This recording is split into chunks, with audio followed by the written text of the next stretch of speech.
వెలిగించే పని లేకుండా 2 నిమిషాల్లో హెల్తీగా ఈ లడ్డూలను చేసుకోవచ్చు. చాలా టేస్ట్గా ఉంటుంది, అంతే ఈజీ కూడా.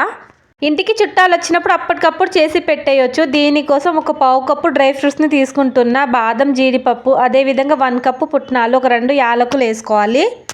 1 కప్ బెల్లాన్ని వేసి మెత్తగా మిక్సీ పట్టేసుకోండి.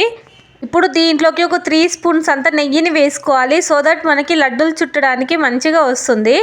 నెయ్యి వేసిన తర్వాత ఒకసారి గ్రైండ్ చేసేసుకోండి. ఇది మెత్తగా అవుతుంది. ఇప్పుడు దీనిని ఒక ప్లేట్లోకి వేసేసుకోవాలి.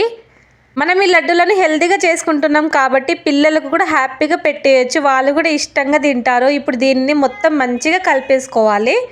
ఇక్కడ ముద్దలు లేకుండా రఫ్ చేసుకుంటూ మంచిగా కలిపేసుకోండి. దీనిని లడ్డూల్లాగా చుట్టుకోవడమే. ఒకవేళ మీకు లడ్డూలు చుట్టడం రావట్లేదంటే దీంట్లోకి కొంచెం నెయ్యిని వేసుకొని మంచిగా కలిపేసుకోండి. తర్వాత లడ్డూలు చుట్టుకోండి. ఇలా చుట్టుకున్న ఈ లడ్డూలను స్టోర్ కూడా చేసుకోవచ్చు. చాలా టేస్ట్గా ఉంటుంది. చూసే మీకే అర్థమవుతుంది కదా ఎంత మంచిగా లడ్డూలు వస్తున్నాయో. ఇదే విధంగా అన్ని లడ్డూలను చేసుకుంటే సరిపోతుంది. ఇంటికి చుట్టాలు వచ్చినప్పుడు, పిల్లలు స్వీట్ చేయమని అడిగినప్పుడు, లేకుంటే మనకు కూడా లడ్డూలు తినాలనిపిస్తుంది అనుకున్నప్పుడు ఈ లడ్డూలను ఈజీగా చేసుకోవచ్చు. ఒకసారి చూడండి ఎంత సాఫ్ట్గా ఉందో. నోట్లో వేసుకుంటే కరిగిపోతుంది. చాలా టేస్ట్గా ఉంటుంది. ఒకసారి మీరు కూడా ట్రై చేయండి. మీకు ఈ వీడియో నచ్చినట్టయితే లైక్ చేసుకుని సబ్స్క్రైబ్ చేసుకోండి.